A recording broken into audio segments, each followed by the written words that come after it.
Selamat pagi, Tuhan Yesus memberkati kita dan kita masih terus sedang belajar hari-hari ini bagaimana gereja dibangun di atas dasar para rasul dan nabi dan Yesus sebagai batu penjurunya, dan bagaimana betapa luar biasanya ketika kita bisa memahami gereja. Di dalam Efesus pasal yang pertama, kalau kita lihat kembali dari ayat ini, bagaimana Rasul Paulus berdoa supaya kita bisa memiliki pemahaman pengertian. Mata hati kita menjadi terang sehingga kita bisa mengerti pengharapan apa yang terkandung di dalam panggilannya.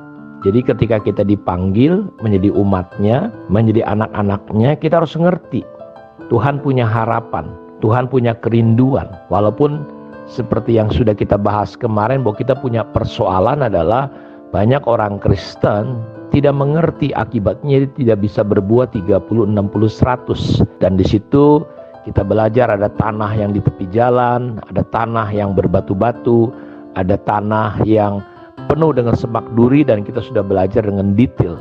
Sehingga kita itu menghalangi kita untuk bisa bertumbuh. Sementara Tuhan memanggil kita dengan sebuah maksud, bukan hanya sekedar jadi anggota gereja, bukan hanya sekedar datang, duduk, dengar khotbah, bukan.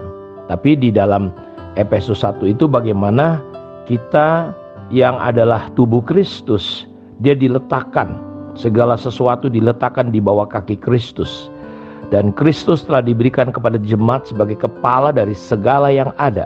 Jemaat yang adalah tubuhnya, kita adalah tubuhnya, yaitu kepenuhan dia yang memenuhi semua dan segala sesuatu. Jadi saudara harus memahami dan mengerti ketika Tuhan memanggil kita, kita diharapkan menjadi kepenuhannya.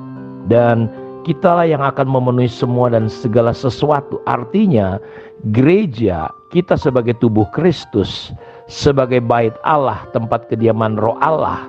Allah berharap ketika orang datang dan ketika kita menjadi rumah Tuhan, tempat kediaman Roh Kudus, orang akan ketemu Tuhan, dan disitulah Tuhan bisa menyatakan dirinya lewat kita, dan dunia bisa melihat Tuhan di dalam kehidupan gereja. Jadi kita bukan hanya sekedar bergereja, mendengarkan khotbah, tapi saudara harus mengerti Tuhan mau membangun kita. Nah, disinilah kita harus benar-benar paham, bukan hanya sekedar seperti yang saya lihat, saudara lihat gereja hari ini, jemaat-jemaat cuma datang dan pergi, ada masalah lari, ya kan? Ada persoalan pergi, kalau dia nggak suka sama kumpulannya bikin masalah, bikin persoalan, ya dia mengajak, memprovokasi, ya lalu dia mendiamkan, tidak mendukung. Padahal Alkitab berkata tidak boleh ada orang asing dan pendatang. Orang asing itu adalah dia ada di situ tapi dia tidak jadi bagian warga. Anak saya tinggal di Jerman, ya dia bukan warga Jerman, dia orang asing di Jerman, tapi dia tinggal di Jerman. Di gereja tuh nggak boleh ada seperti itu. Ada pendatang, sekedar datang, visitor. Dia di situ, tidak boleh ini ada. Saudara harus paham ini, karena Tuhan rindu, Tuhan mau kita menjadi rumah tempat kediamannya. Ketika Allah di dalam kekekalan, Kejadian 1 ayat 1 pada mulanya Allah. Ketika hanya ada Allah, tidak ada apapun, karena Allah adalah Alfa, Allah adalah yang awal, dia yang memulai segala sesuatu. Tidak ada sesuatu tanpa dia. Allah yang memulai segala sesuatu. Allah lah yang utama. Karena itu ketika di dalam kealahannya tidak ada apapun, dia telah merancangkan, ya dia telah memutuskan, dia ingin tinggal diam bersama-sama dengan umatnya. Dan ketika dia boleh menciptakan di hari pertama, hari kedua, hari ketiga, keempat, kelima, dan pada hari keenam, ketika dia menciptakan manusia, Bapak Ibu tahu, dia ingin tinggal diam dengan siapa? Bersama-sama dengan manusia. Tetapi sayang akhirnya Adam dan Hawa tidak memahami. Mereka memberontak, melanggar firman Tuhan. Sehingga apa yang terjadi? Akhirnya manusia terpisah dengan Allah. Dan Allah dengan kasihnya berulang kali berbicara, membangkitkan nabi-nabi, raja-raja, hakim-hakim. Karena itu di Mazmur pasal 132, saudara kalau kita lihat di sini jelas sekali kerinduan hati Allah. Dalam ayat 13, sebab Tuhan telah memilih Sion, mengingininya menjadi tempat kedudukannya. Jadi Tuhan bukan hanya sekedar datang hadir, tapi dia mau tinggal Dia mau tinggal, dia butuh tempat tinggal, kedudukannya. Dia berkata, inilah tempat perhentianku selama-lamanya. Di sini aku hendak diam sebab aku mengingininya.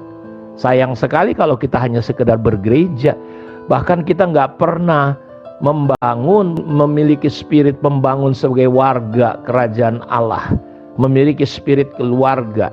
Kita bukan membangun, tapi sebaliknya kita justru merusak rencana Allah yang kekal dari kekal, maksud abadinya dari mulai kekekalan. Di kitab Mazmur ini dia menyatakan, aku memilih Sion dan mengingininya. Saudara, saya berdoa biarlah saudara mengerti, bisa menangkap.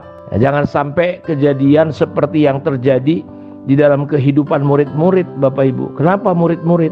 Murid-murid itu Yesus ingin tinggal, diajarkan serigala punya liang, burung punya sarang, tetapi anak manusia tidak punya tempat untuk meletakkan kepalanya.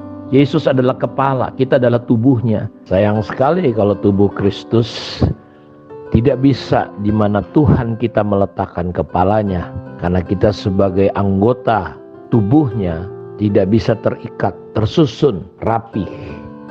Kenapa? Karena kita tidak memahami. Kita cuma sekedar jadi orang Kristen, tapi kita tidak memahami kerinduan, keinginan hati Tuhan. Dan kalau kita lihat perjalanan Yesus bersama dengan murid-murid, terkadang kita melihat dalam peristiwa-peristiwa yang terjadi ketika satu hari mereka sedang berjalan melalui perahu ke Danau Galilea mau ke Gerasa, tiba-tiba angin badai datang. Dan Bapak Ibu, waktu itu murid-murid ketakutan, sementara Yesus ada di situ. Lalu dia berkata, tidak ingatkah kamu peristiwa tentang roti? Artinya Tuhan berharap ketika peristiwa mujizat, bagaimana dia memberi makan 2 ekor ikan dengan 5 ketur roti. Dia berharap murid-muridnya bisa menangkap, mengerti. Tetapi kita melihat mereka tidak menangkap juga. Dan pada peristiwa yang lain, ketika Yesus berbicara tentang ragi orang Farisi, lalu murid-murid salah paham lagi. Mereka berkata, oh karena kita tidak bawa roti nih, dan berapa lama lagi aku harus bersama dengan kamu. Kita melihat banyak kesalahpahaman pada waktu itu. Ini jugalah yang terjadi di masa kini. Ya, gereja kita melihat saling membangun dirinya. Gereja coba membangun kerajaannya sendiri. Mereka tidak lagi saling mengasihi, tidak peduli. Seolah-olah kita ini berada dalam sebuah persaingan yang luar biasa sekali. Ya, semua, saya sering bilang sama teman-teman, kota Siantar kota kecil, ya, tapi semua orang membuka cabang. Kenapa kita nggak saling membangun saja? Teman-teman dari Jawa, dari Jakarta, tolongin di gereja-gereja kalau kita merasa memang lebih baik, lebih bagus. Tapi kita lihat hal ini tidak terjadi karena kita nggak mengerti apa itu gereja sebenarnya, apa yang Tuhan rindukan. Dan inilah selalu doa Yesus, biarlah mereka menjadi satu ya Bapa. Dia berdoa untuk gerejanya, untuk anak-anaknya, untuk umatnya, supaya kita bisa paham. Karena itu setan gak terlalu takut dengan jumlah banyak gereja, organisasi. Tapi satu saja, gereja jangan pernah menjadi tubuh yang terikat satu dengan yang lain, tersusun rapi. Sehingga Tuhan tidak bisa menyatakan rencananya, kehendaknya, kepenuhannya di dalam hidup gereja Tuhan.